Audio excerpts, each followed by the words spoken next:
my name is Stephen Sindoni. Thank you for tuning in to Stephen's World Talk Radio, May 3rd, 2012. Today's program will put the spotlight on free energy.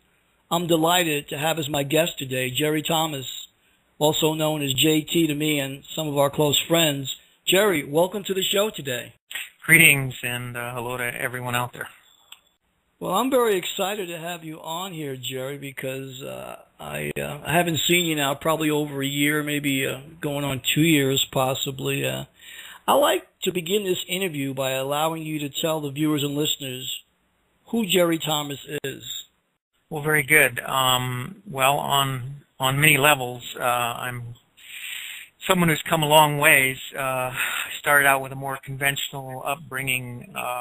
Got an electrical engineering degree from Cal Poly and pursued a normal sort of technical career in Silicon Valley. However, I had an internal guidance and internal pressure to learn about different things, unusual things that went beyond what our normal science teaches. Things that went beyond normal religious concepts, religious ideas. I felt that our science and our religions were somewhat dogmatic, and in fact, the way most of that was taught was actually designed to keep us constrained, keep us all in a box, so to speak. So I started to pursue unusual and different things, and seek for myself answers to questions that were of interest to me, like if in fact there were things beyond what we'd been taught in our schools and in our churches. How young were you when you first got this insight that there was more that met the eye? Well, I think there was an inkling all along from the earliest ages, but certainly where I started to get that mostly was when I was going to Cal Poly.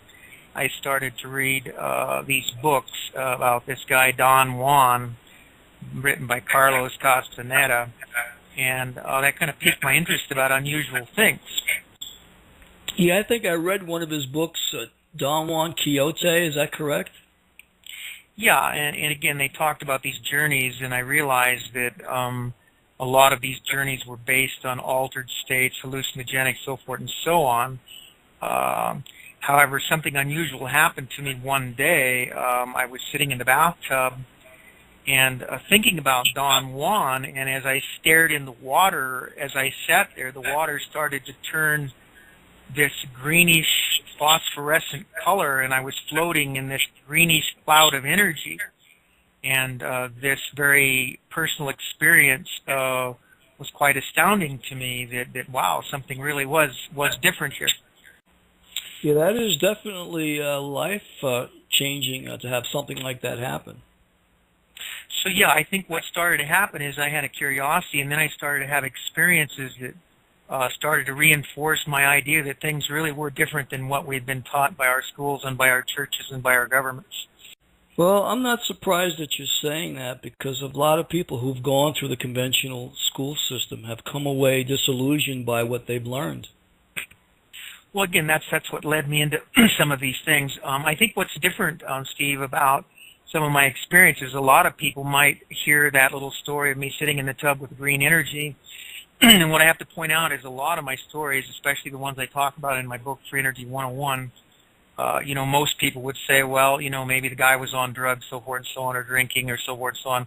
And none of that has ever been the case. I wasn't sitting there in the tub having a peyote experience, for instance, so forth and so on. And unfortunately, there will be a lot of doubters and skeptical people who hear about me, my stories, and think that perhaps I, like them, have been doing a lot of drugs, and that just simply is not the case. I had these experiences from a very personal, heartfelt, spiritual level, not from a drug-induced level. Well, I like to start by saying I know you a number of years now, and I met you in California. Jerry, would you like to tell the listeners how you and I connected and share some of our experiences together? Yeah, indeed. Well, my journeys were such that I was following a spiritual path, which led me up to Mount Shasta on many, many occasions due to visions and guidance that I had been getting. And so, of course, around 2-3 years ago, I returned to my journeys up here in Mount Shasta after leaving my research lab that was privately funded in Hawaii, where I worked with Nassim Harriman. So when I returned, of course, I wanted to get up to Mount Shasta, and in doing that, we just found each other rather quickly, it seems. I forget if I bumped into you at Berryville or exactly what happened there. Perhaps you can shed some light on that. I think we bumped into one another in Berryville, and next thing you know, we're up on the mountain by Panther Meadow having a spiritual experience not long after on that same day.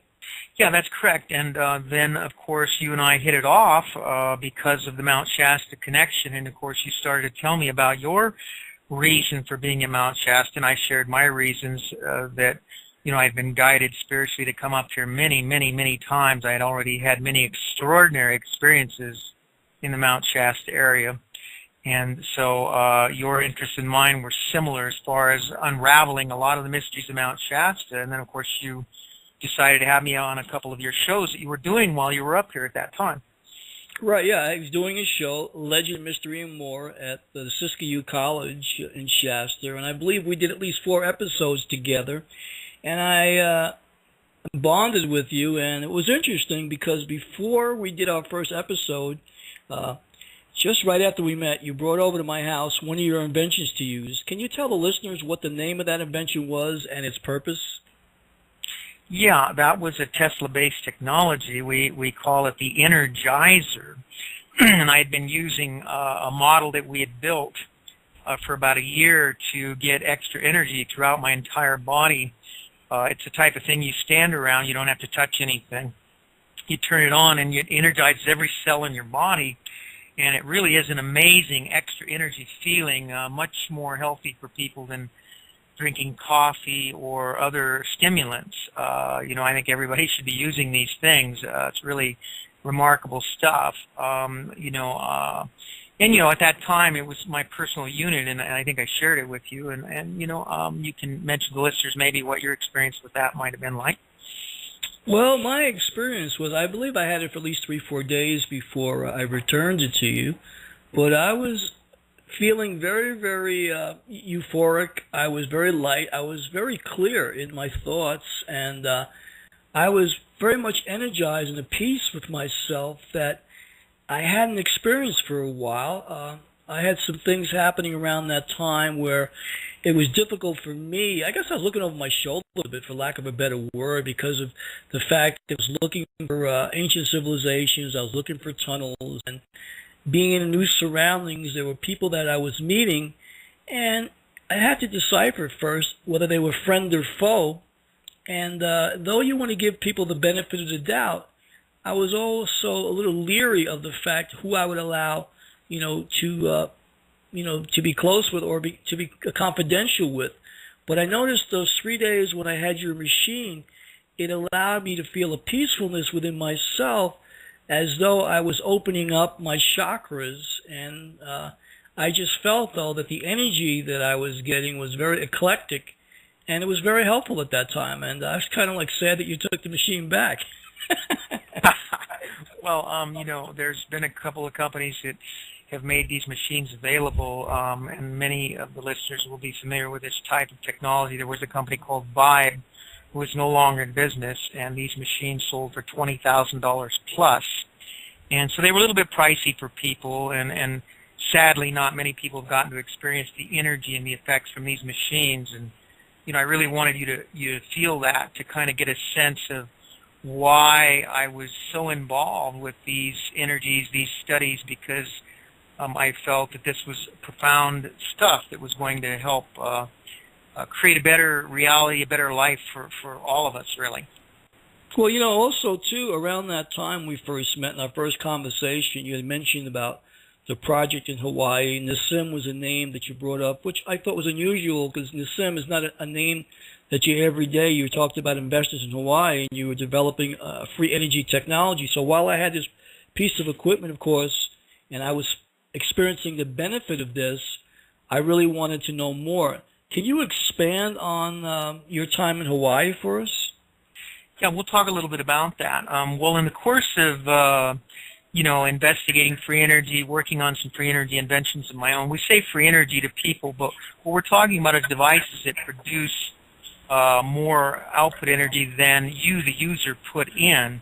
A solar cell is a free energy device.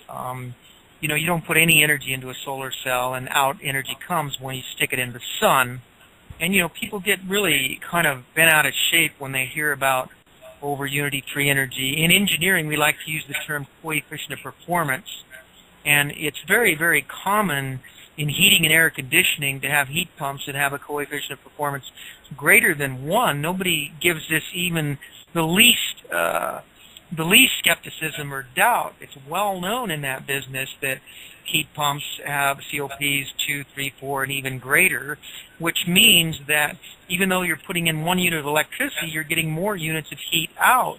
And in the field of heating and air conditioning, this is not anything unusual. This is not anything out of the ordinary.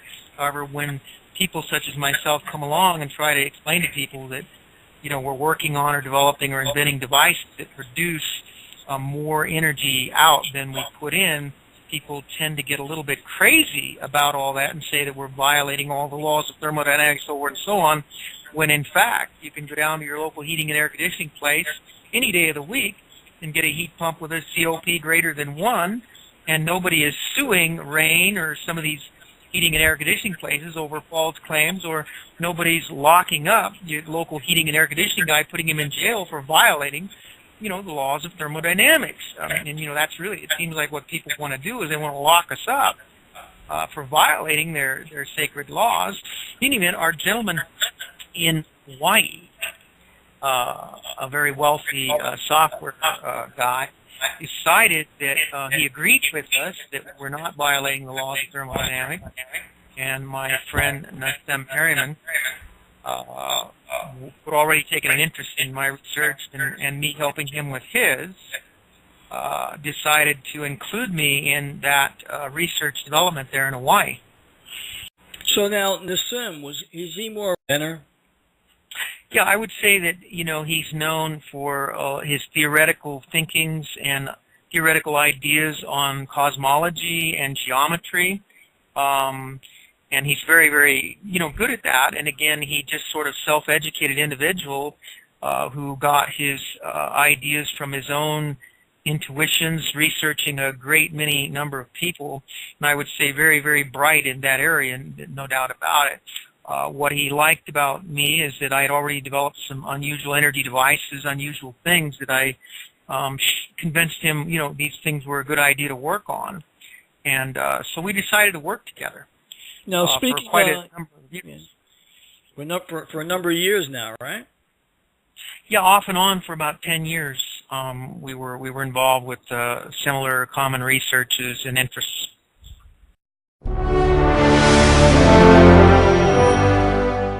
Upbringing, got an electrical engineering degree from Cal Poly and pursued a normal sort of technical career in Silicon Valley. However, I had an internal guidance and internal pressure to learn about different things, unusual things that went beyond what our normal science teaches.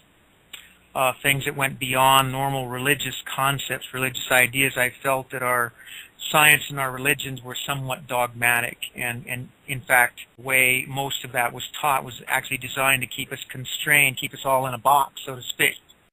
So I started to pursue unusual and different things, and seek for myself answers to questions that were of interest to me, like if in fact. I'm very excited to have you on here, Jerry, because I haven't seen you now probably over a year, maybe going on 2 years possibly. I like to begin this interview by allowing you to tell the viewers and listeners who Jerry Thomas is. Well, very good. Well, on many levels, I'm someone who's come a long ways. I started out with a more conventional. Hi, my name is Steven Sindoni. Thank you for tuning in to Steven's World Talk Radio, May 3rd, 2012. Today's program will put the spotlight on free energy. I'm delighted to have as my guest today Jerry Thomas, also known as JT to me and some of our close friends, Jerry, welcome to the show today. Greetings and hello to everyone out there.